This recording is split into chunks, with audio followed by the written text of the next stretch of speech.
നീ ഒരു ഗ്രാമസേവകൻ. എന്താ ഞാൻ എന്റെ കൊച്ചുകുട്ടിയെ മറ്റാണോ ഇത്? എന്നെ വിടാനാ പറഞ്ഞേ? ഒന്നും ചെയ്യരുത്. വിടാൻ ഞാൻ ഒന്ന് പറഞ്ഞോട്ടെ. ഒന്നും പറയാം. ഞാൻ പറയുന്നൊന്ന് കേക്ക്. ഇവിടെ വാ.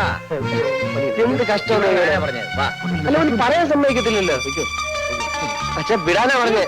ഇങ്ങോട്ട് അമ്മേ, അച്ഛൻ എനിക്കൊരു സ്വാതന്ത്ര്യം ഇല്ലേ? ഞാൻ ഇപ്പൊ കല്യാണം കഴിച്ചു. ഇനിയിപ്പോ എന്തോ അല്ല, ഞാനൊരു കാര്യം പറയാമാവോ?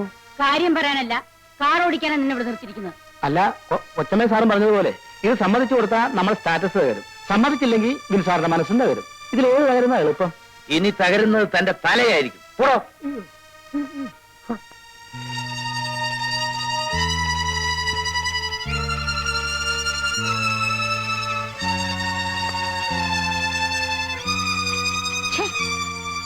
ഒരു പെണ്ണിനെ കണ്ട തല നിവർത്തി നടക്കാത്തവൻ അവൻ.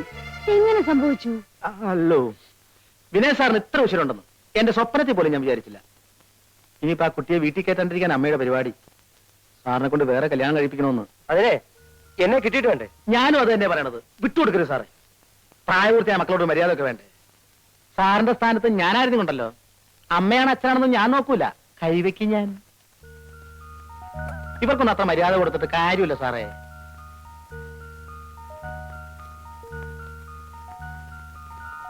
ഞാൻ ആ സമയത്തോടെ ഉണ്ടായിരുന്നെങ്കിൽ ഇങ്ങനെ ഒന്നും വരില്ലായിരുന്നു. ഡാഡിയും മമ്മിയും വലിയ ബുദ്ധി ഉപയോഗിച്ചതാ. ഏതായാലും അവരുടെ മകനായ എനിക്കും ആ ബുദ്ധി കുറച്ച് കിട്ടുമല്ലോ. ചേച്ചി ധൈര്യമായിരിക്കും, ഞാൻ എല്ലാം ശരിയാക്കാം. വരൂ.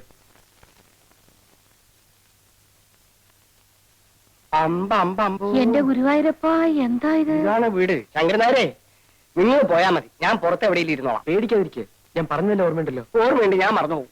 വല്ല വഴക്കോ വെക്കാനോ വേണ്ടി വരുമോ? ചിലപ്പോ. അയ്യോ, വഴക്കട ഞാൻ. വാടോ. ഇതിലും ഭേദം വല്ല ധർമ്മക്കാരും പിടിച്ചോണ്ട് വന്നാൽ മതിയായിരുന്നു. തന്തയെന്നും പറഞ്ഞ് നടക്കണു.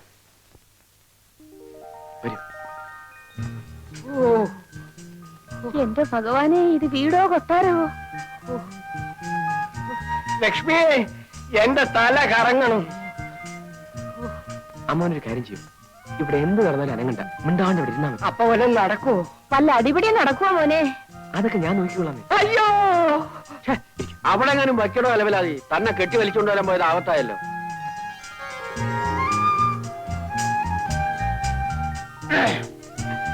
നമസ്കാരം. ചകരക്കുട്ടി. അല്ല, ഇതാര്? മമ്മിന്റെ അടി എവിടെ? മോളുണ്ട്, വിളിക്കൂ. അയ്യോ, ഇതെന്ത് പറ്റി? അതൊക്കെ പിന്നെ പറയാം, വിളിക്കേ. ഇരുന്നോളൂ, ഇരുന്നോളൂ. ചേട്ടത്തിരിക്കൂ. ശരിക്കിരിക്കാമോ?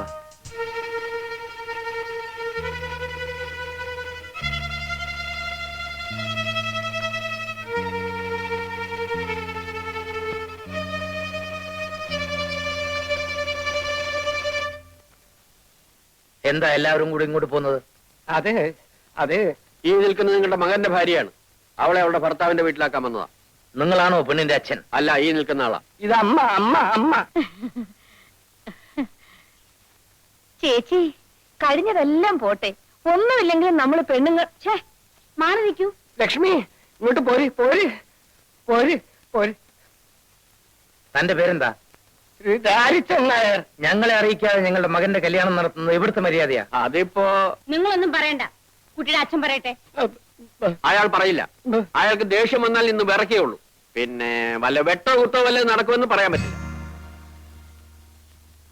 ഇവരെ കൂട്ടിക്കൊണ്ടു നീയാണോടാ? എനിക്ക് വേറെ വഴിയില്ലായിരുന്നു മമ്മി. ഇത് കണ്ടോ? എന്നെ ഇവിടെ തനിച്ചാക്കിട്ട് ഡാഡിയും മമ്മി വിനോദിനെ മാത്രം കൂട്ടിക്കൊണ്ടുവന്നില്ലേ? നാട്ടുകാർ എന്നെ ഖരാവ് ചെയ്തു. എന്നിട്ട് അവര് തല്ലിയോ? തല്ലിയൊന്നോ? നേതാവ് വന്നില്ലായിരുന്നെങ്കിൽ അവരെന്നെ കൊന്നേനെ. എനിക്ക് സംസാരിച്ചു നിൽക്കാൻ നേരമില്ല. നിങ്ങൾ ഈ പെൺകുട്ടിയെ നിങ്ങളുടെ മകന്റെ ഭാര്യയായി സ്വീകരിക്കുന്നോ ഇല്ലയോ? സ്വീകരിച്ചില്ലെങ്കിൽ എന്ത് ചെയ്യും? എന്താ ചെയ്യാൻ പോണെന്ന് കാണിച്ചു തരാം. വരൂ കുട്ടി. അയ്യോ, നേതാവ് പോകരുത്. ഡാഡി ഒരു മമ്മിയോട് ഞാനും സംസാരിച്ചു നോക്കട്ടെ. എന്നാ വേഗോട്ടെ. മമ്മി, ഡാഡി, ഒരു മിനിറ്റ്. ശങ്കരനായരെ, എനിക്കൊരു മൂത്രശങ്ക. സാരമില്ല. ലക്ഷ്മി, നമുക്ക് നമ്മുടെ വാസന തന്നെയായിരുന്നു ഭേദോട്ടോ. നാട്ടുകാരൊക്കെ ചേർന്ന് ജാതിയായിട്ട് ഇങ്ങോട്ട് വരാനിരുന്നതാ. ഞാൻ നേതാവിന്റെ കാല് പിടിച്ച് പറഞ്ഞുകൊണ്ടാ നേതാവ് മനസ്സ് മാറ്റിയത്. നാട്ടുമ്പുറം പണ്ടത്തെ നാട്ടുമ്പുറം എന്നല്ല ഇപ്പോ. എന്റെ അമ്മാവിന്റെ വീടിന്റെ മുമ്പിൽ ഒരു ഗർഭസത്യാഗ്രഹം നടന്നു. എന്റെ അമ്മോ, ഞാൻ പോലീസിന് ഫോൺ ചെയ്യാം. ഡാഡി എന്താണ് ഈ പറയുന്നത്? ജാഥ ഇവിടെ വരിക, പോലീസ് ലാത്തിചാർജ് നടത്തുക, നാളെ പത്രത്തിൽ ന്യൂസ് വരിക, ഡാഡിയുടെ മമ്മിയുടെ സ്റ്റാറ്റസ് പിന്നെ ഉണ്ടാകും. അയ്യോ, അത് വേണ്ട, ആരും അറിയാതെ കാര്യം ഇങ്ങനെ ഒതുക്കി കിട്ടിയാ മതി. മമ്മി, ഞാനൊരു വഴി പറയട്ടെ.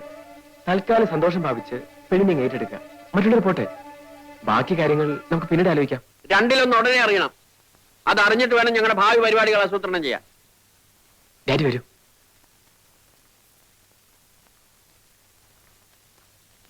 ഡാഡിക്കും മമ്മിക്കും അവരെ അറിയിക്കാതെ കല്യാണം നടത്തിയുള്ള പ്രയാസമാണ്. അത് മാത്രമേ ഞങ്ങൾക്ക് വിഷമമുള്ളൂ. അതിന് ഞങ്ങൾ മാപ്പി ചോദിക്കുന്നു. വേണമെങ്കിൽ നാട്ടിലൊരു പൊതുയോഗം വിളിച്ചുകൂട്ടി പരസ്യമായി മാപ്പി ചോദിക്കാനും തയ്യാറാണ്. അതെ, അതൊന്നും വേണ്ട. കുട്ടിയെ ഞങ്ങൾക്ക് ഇഷ്ടമായി. വാ മോളെ, ചെല്ലുമോളെ, നിന്റെ അമ്മാവിയമ്മയാ. നിങ്ങളിവിടെ എങ്ങനെ എത്തി? മോനെ, എനിക്കും ഡാഡിക്കും രാധയെ വളരെ ഇഷ്ടപ്പെട്ടു. അതെ, ഇനിയിപ്പോ പ്രശ്നങ്ങളൊന്നും ഇല്ലല്ലോ. എന്ത് പ്രശ്നം? ഓ, മനസ്സിനൊരു സമാധാനമായി. കൽപ്പന, രാധയെ അകത്തേക്ക് കൂട്ടിക്കൊള്ളൂ. വരൂ. ഇന്ന് മോളെ വരിക്കച്ചക്കയാ, അമ്മായിയമ്മയ്ക്ക് നാത്തൂനും കൊടുക്കൂ. ഞാൻ കൊണ്ടുവയ്ക്കാം.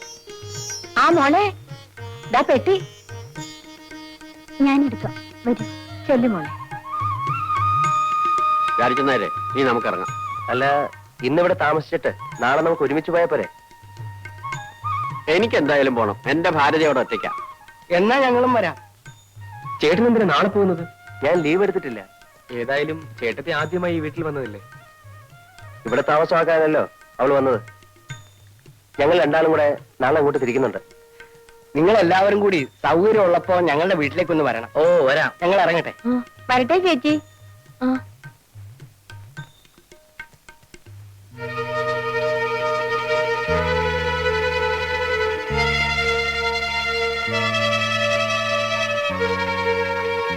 Darling, take it easy. Easy ആയിട്ട് എടുക്കാനോ? എന്നെ തോൽപ്പിച്ചെന്നായിരിക്കും അവരുടെ വിചാരം. ഈ ലീല ആരാണെന്ന് അവർക്ക് അറിഞ്ഞൂടാ. Then what is your plan? എന്റെ വിനു മിസ്സിസ് തമ്മിയുടെ മോളെ തന്നെ കല്യാണം കഴിക്കും. അപ്പോ ഈ കുട്ടിയോ? അവളെ എന്ത് ചെയ്യണമെന്ന് നമുക്ക് ആലോചിക്കാം. ഇതാ, ഇതിലേത് വേണമെങ്കിലും എടുത്തോളൂ.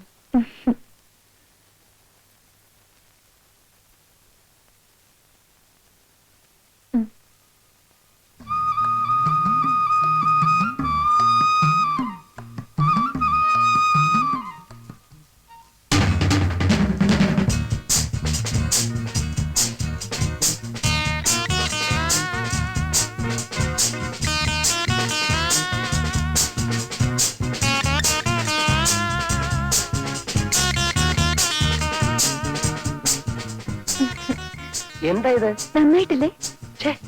അയ്യേ, എന്തൊക്കെയാ കാണിച്ചു വെച്ചിരിക്കുന്നത്? പോയി ഇതൊക്കെ മാറ്റി വരൂ.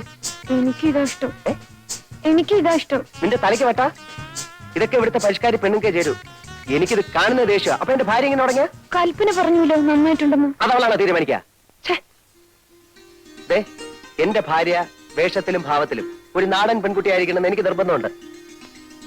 7 വെളുപ്പിനെ എണീറ്റ് കുളിച്ച്, മുടിയിൽ തുളസിക്കതിർ ചൂടി, നെറ്റിയിൽ ചന്ദനക്കുറിയിട്ട്, ചുണ്ടിൽ മന്ദഹാസവുമായി, ചുണ്ടത്തി ചായയൊക്കെ വാരിതേക്ക് ആരാ നിന്നോട് പറഞ്ഞേ? തൂത്തളഞ്ഞ്. എനിക്കിതാ ഇഷ്ടം. രാധ, നിന്നേക്കാൾ കൂടുതൽ ലോകം കണ്ടിട്ടുള്ളതാണ് ഞാൻ. എന്നിട്ടാണ് ഈ പഴഞ്ചൻ സ്വഭാവം വെച്ച് നടക്കുന്നത്.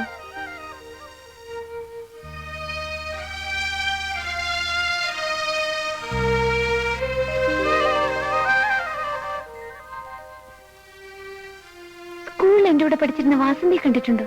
ഞാൻ എങ്ങനെ കാണാനാ? അവളുടെ കല്യാണം കഴിഞ്ഞ് പോയ ശേഷം ഒരു വരവ് വന്നു. മുടിയൊക്കെ വെട്ടി, മുട്ടുവരെയുള്ള ഉടുപ്പും ഇട്ട് കാണാൻ എന്ത് ചന്തമായിരുന്നു. തന്നെ അശ്രീരായിരിക്കും. എന്തായാലും അവളുടെ ഭർത്താവിനെ പോലെ അല്ല ഞാൻ.